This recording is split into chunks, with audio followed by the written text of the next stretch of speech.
many ways to migrate data, and there are many ways to use Scoop to migrate data. If we focus our attention on Scoop 1 alone, there are many ways to also migrate data in Scoop 1. There are two basic ways, rather. It is possible we write out a full query to move this data along, or it is possible that we will create a view and move the data from the view. I support moving data from the view. It's cleaner for me, right? So what I'm saying is it's possible. So if we want to move this data, we'll say sales order, join currency rate, join currency, join, this is territory ID, join territory. We join it to territory, we'll join it to territory code, then we will join it to, we will in that way go down to stores if we care about stores. You see, we can just keep going down, down, down, down, down, down. But it turns out that if we put all those queries in one scoop, job, it's very hard to maintain, right? I have done that before, and I'll tell you it's very hard to maintain. So if you have administrative rights, now this is the key word. If you have create view privilege, that's it. If you have create view privilege, instead of doing that, I would say you should go and create view. So let's open this. So this is an example of creating a view. This is if you have create privilege. If you have create view privilege. If you don't have create view privilege and they are not willing to grant it to you, for example, you have grant privilege to person at this identified by, if they are not giving you this privilege, then you will have to put everything in the Scoop script yourself.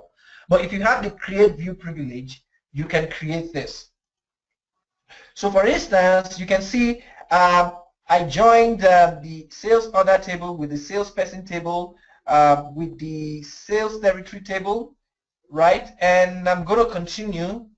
I'm going to left join the currency rate table right on, hold on, I'm trying to do something quickly, on currency rate ID and currency rate ID. Oh my God. On cr.currency rate ID is equal to so.currency rate ID. Right? Then we will join that also with currency. But let's leave this, let's leave it at that. Right. So here we will say cr dot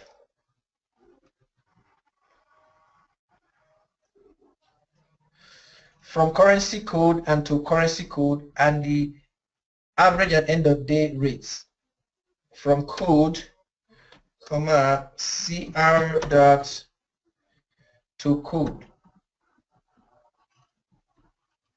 Right, then we put cr dot end of day rate. So I have already done some part before, so that is why we're not doing it again. Right, then end of day rates.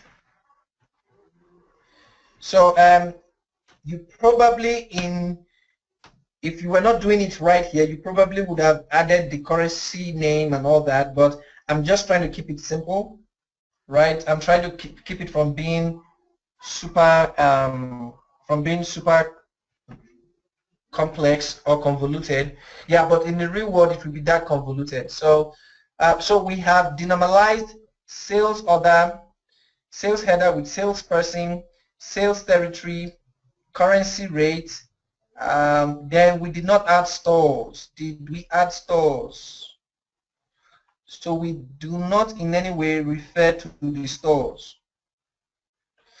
So we have to have stores. We need to know the orders that were made in certain stores. That means we will go to, hold on, we have to have stores. We can get that through salesperson. So salesperson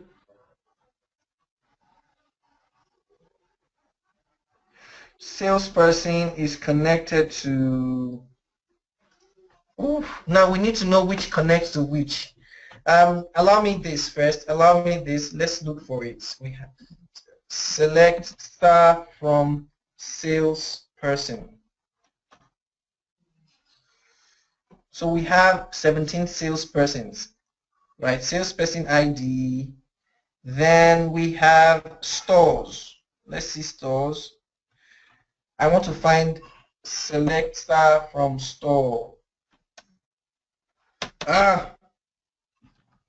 Describe store. Select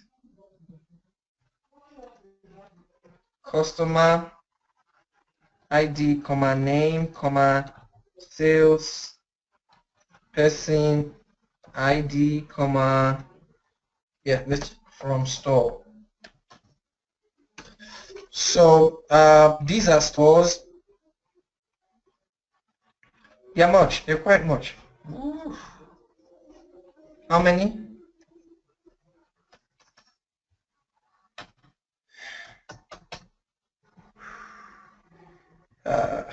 How many? Let's just limit it to 10. Okay, so we have 10. So these are stores. And we want to know what was gotten from which store. So we will use salesperson. We'll link them with salesperson. Let's see if there's any null salesperson. Select this where salesperson is null. Salesperson ID, I'm sorry, is null. Okay, so there is there's no null. Let's look for customer ID as well. Customer ID. Okay, so there's no data quality is not an issue in this database. So we can say the salesperson connected to salesperson ID should be connected to store. Okay, I can see there's a difference between the ERD and the data. So we have describe sales order header, and we have salesperson ID. Then when we get the salesperson ID, we have describe salesperson, and the salesperson somewhere here. Then we have describe store. We still have salesperson in store, but customer ID is the primary key. Now I don't know the database too well to make some assertions, but I can join star from, I can join salesperson ID from S. Let me just try this to be sure I'm correct. To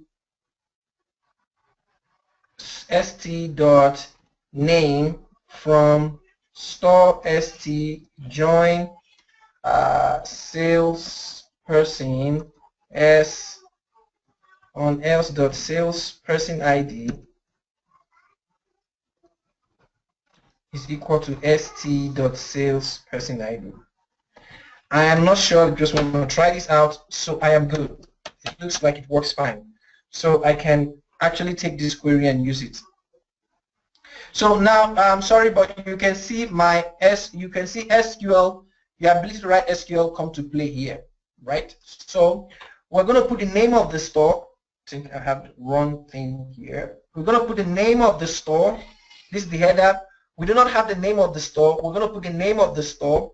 So we'll say left join store str on str.salesperson ID is equal to salesperson ID of this order. Where's the order? This is salesperson ID here, SO salesperson ID.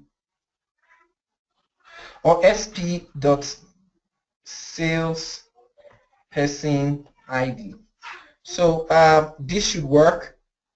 Salesperson ID, salesperson ID. Copy and let me just copy and paste. So I'm not.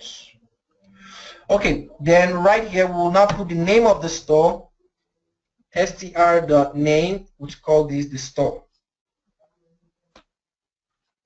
So all we just selected from here was the store. We are not doing anything with the demographics, and I'm okay with that. So once we get this, we have the sales order.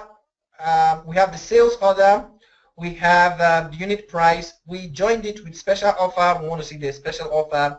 Then eventually we also created products. So we have products, we have customers, we have sales order. We're just going to stop here because we're going to stop here.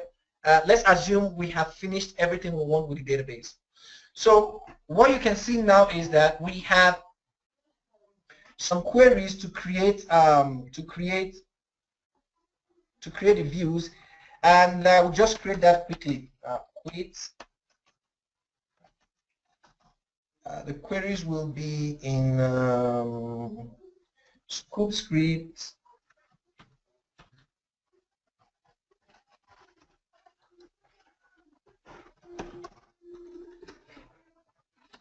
Scoop script. Okay, DB queries. Okay, cool. So we can actually use this. So now let's just go build it. I will add something here so that I don't know. Open display. We'll say use AdventureWorks. So use AdventureWorks and create all this. So this should work. We'll say MySQL U roots P scoop script DB query Cloudera. Oh, something is wrong. Customer ID in the field is ambiguous. So something is wrong with my script. Customer ID in the field is ambiguous.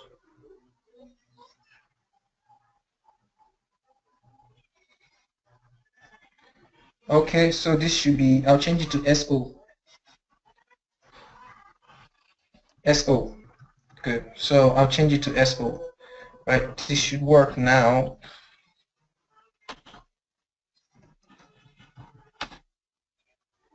Currency rate ID in the field is ambiguous. Okay, you know, I have not tested the script. I am just writing it the first time, currency rate ID. So let's try that again.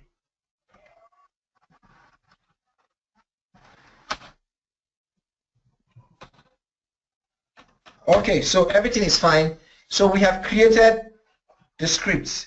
We can go look it up. We've created the views. We can say use AdventureWorks. We can say use AdventureWorks. Then show tables.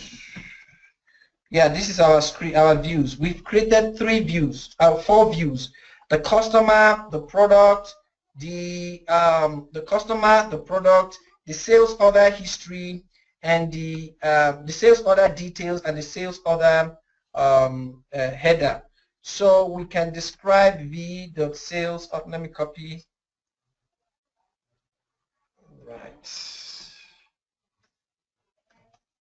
Right. Then let's say select distinct and see all the stores we have. So from now, this query is taking a lot of time.